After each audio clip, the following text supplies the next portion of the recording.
جو لوگ ہیں انہوں نے بہت خوشی کا اظہار کیا، اور ممکن ہے کہ یہ جو عمران خان کو اڈیالہ جیل سے کہیں اور منتقل کیا گیا ہے، اب شاید رہائی کے جو راستے ہیں وہ مزید کھل جائیں، روشن ہو جائیں اس پورے معاملے میں۔ جو قومی یکجہتی ہے وہ بڑی امپورٹنٹ ہے، کیونکہ خواتین و حضرات رات اور جو صبح 10، 10:30، 11 بجے تک، 12 بجے تک جو حملے ہوتے رہے پاکستان کی جانب سے، بہت غصہ پایا جاتا تھا پاکستانی قوم میں، کیونکہ بھارت اپنی حد کراس کر چکا تھا، اور ہم تحمل کا مظاہرہ کر رہے تھے اتنے دن سے، اور ہم نے کوئی خاطر خواہ اس طرح سے جواب دیا نہیں، صرف اس احتیاط کے لیے کہ ہم بھی ایک ایٹمی طاقت ہیں، بھارت بھی ایٹمی طاقت ہے، کہیں خطہ کسی بڑی جنگ کا وہ خمیازہ نہ بھگتے۔ ہم نہیں ہیں، ہم دو ممالک نہیں ہیں، اس خطے میں اور بھی بڑے پرامن رہنے والے ممالک ہیں، تو ان کا خیال کرتے ہوئے پاکستان پیچھے ہٹ گیا، اور پاکستان نے اس طرح سے جواب نہیں دیا تھا۔ بھارت اوپر چڑھی آ رہا تھا، اور قوم یہ مطالبہ کر رہی تھی فوج سے کہ فوج ریئیکٹ کیوں نہیں کر رہی، فوج ریٹیلیٹ کیوں نہیں کر رہی، اور یہ جو ہماری فضائیہ ہے اس سے ڈیمانڈ کر رہے تھے، اس سے ایکسپیکٹ کر رہے تھے کہ اب ہوگا اب ہوگا۔ آخر وہ دن آ ہی گیا، اور وہ رات جب نور خان ایئر بیس کے اوپر حملہ ہوا، اس سے پہلے میں آپ کو تھوڑا سا منظر کشی کر دوں کہ مختلف شہروں میں یک کے بعد دیگرے دھماکوں کی اور ڈرونز پہنچنے کی اطلاعات آئیں کہ فلانے شہر پہ ہو گیا، لاہور، راولپنڈی، اور پھر جب سینسیٹیو جو تنصیبات ہیں اس تک پہنچنے کی کوشش کی گئی، پھر ایئر بیسز پہ جو ہے وہ حملے شروع ہو گئے۔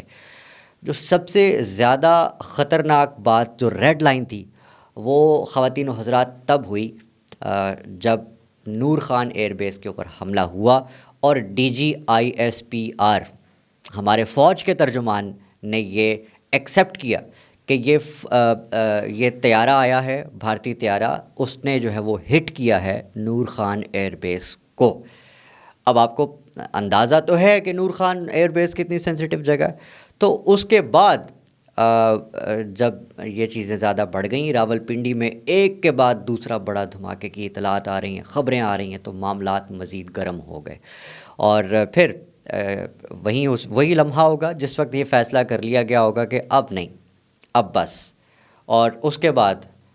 وہ پوری دنیا نے دیکھا جو بھارت کا حشر پاکستان نے کیا۔ چند ایک چیزیں میں آپ کے سامنے گنواؤں گا جو پاکستان نے اچیو کی ہیں، اور یہ وہ تمام چیزیں ہیں جس کا تعلق پاکستان کی اس سکسیس سے ہے جس کے بعد بھارت اب ہاتھ جوڑ رہا ہے،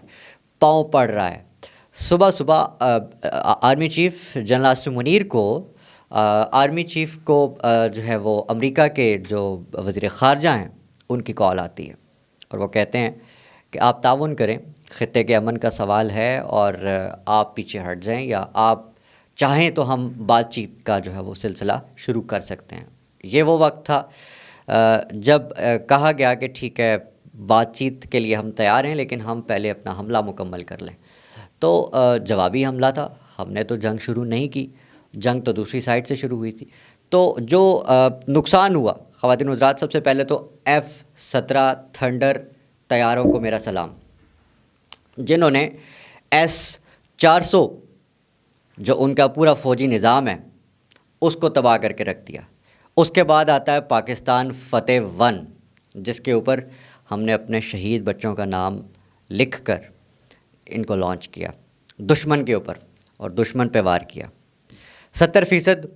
بجلی گرڈ کو جو ہے وہ سائبر حملے سے ناکارہ بنا دیا۔ سائبر اٹیک سب سے بڑا اٹیک تھا جس پہ ہم نے BJP کی اور دیگر ان کی جو حکومتی ویب سائٹس ہیں ان کو ناکارہ بنایا، سمیت اس کے کہ ان کا جو گرڈ سٹیشن ہے، مین گرڈ سٹیشن، وہ بند کر دیا، جس میں 70% of India was shut down at that time. انہیں یہ سمجھ نہیں آ رہی تھی کہ ہم کریں کیا۔ اس میں اب آپ یہ سوال ضرور سوچ رہے ہوں گے کہ ایسا کیسے ہوا، پاکستان اتنا سمارٹ کیسے ہو گیا، اور پاکستان نے اتنا کیسے کر لیا کہ 400 سے 500 ڈرونز جو ہیں وہ میجر حملے کی مدد کے لیے پہنچ گئے ایک دم سے۔ سوچئے، سوچ کے جواب دیجئے گا۔ اس کے علاوہ میں آپ کو آخری یہ تھوڑی سی گنوا دوں، فوجی اڈوں پر جو ضروری تھا، بہت ضروری تھا حملہ کرنا، وہ پٹھان کوٹ ایئر بیس کو انہوں نے نقصان پہنچایا، ادھمپور ایئر بیس کو اور بھٹنڈر ایئر بیس کو مکمل طور پہ جو ہے وہ اڑا دیا گیا، ختم کر دیا گیا، اور ہائی اسپیڈ میزائل سے پنجاب ایئر اسٹیشن جو ہے ایئر بیس اسٹیشن کو نشانہ بنایا گیا۔ اس میں یہ بھی شامل کر لیں کہ ہم نے اپنے سکھ بھائیوں کا بھی بدلہ لے لیا ہے۔ وہ کیسے؟ جس رات کو، مطلب کہ کل رات کو میزائل حملہ کیا مودی نے بھارت کے اندر، جو پنجاب ہے اس کے اندر، وہ ہم نے وہ اسٹیشن ہی اڑا دیا جہاں سے یہ ساری چیزیں چل رہی تھیں۔ اور پھر ہم نے، اب آپ نے دیکھا ہوگا رات میں ایک اور بڑا ڈفرینٹ آیا ہوگا جو سینیریو، وہ یہ تھا کہ جس وقت پاکستان نے حملہ لانچ کیا اس کے بعد سے بھارتی ڈرون تو ایسے بھاگے ہیں جیسے کہ چوہا بلی کو دیکھ کے بھاگتا ہے، غائب ہو گئے۔ کیسے؟ ایسے کہ پاکستان نے وہ ڈیپو ہی اڑا دیا جہاں سے یہ جو ڈرونز اڑ کر پاکستان کی طرف آ رہے تھے اور حملہ کر رہے تھے۔ اب اس کے بعد خواتین حضرات جو خطے کے معاملات ہیں اس میں بھارت پیچھے ہٹ گیا، اور انہوں نے یہ اعلان کیا ہے کہ پاکستان اگر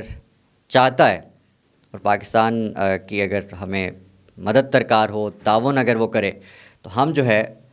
آگے اس کو مزید ایسکیلیٹ نہیں کرنا چاہتے، ہم اس کی ڈی ایسکیلیشن چاہتے ہیں، اس جنگ کی، اس کو ختم کرنا چاہتے ہیں۔ یہاں پر بہت اچھی بات ہے، شاید پہلے سمجھ آ جاتی اس چیز کو۔ میجر گورو آریہ، گوبر آریہ، میجر عادل، اس طرح کے کرداروں میں آ کر جو انڈین میڈیا نے جو حرکتیں کی ہیں کل اور پرسوں 2-3 دن کے اندر، اس سے پہلے یہ بات سمجھ آ جاتی تو زیادہ اچھا تھا۔ لیکن خیر، دیر آئے درست آئے، پاکستان کو بھی اس وقت بڑی پازیٹیوٹی کا اظہار کرنا چاہیے اور جلد از جلد جو ہے وہ اس کلیش سے باہر آنا چاہیے، لیکن شرائط رکھ کے، کیونکہ انڈیا نے اس جنگ کا آغاز کیا، جارحیت کا آغاز کیا، تو جس سند تاس معاہدے کو اس نے معطل کر کے اس لڑائی کا آغاز کیا ہے اس کو دوبارہ ریورس کرے، اور وہ تمام چیزیں جیسے معمول کے مطابق چل رہی تھیں۔ پاکستان کو یہ مطالبہ رکھنا چاہیے کہ اگر بات ہوگی تو پھر یہاں سے شروع ہوگی کہ تمام چیزیں جو ہیں وہ نارمل روٹین اور نارمل لائف کی جو روٹین ہے اس میں جو ہے وہ آ جائیں۔ آج کے ویلاگ میں اتنا ہی، اگلے ویلاگ میں انشاءاللہ ملاقات ہوتی ہے۔ تب تک اپنے پاکستان کا، اپنے آس پاس سب کا بہت خیال رکھیے گا۔ اللہ نگہبان، پاکستان زندہ باد۔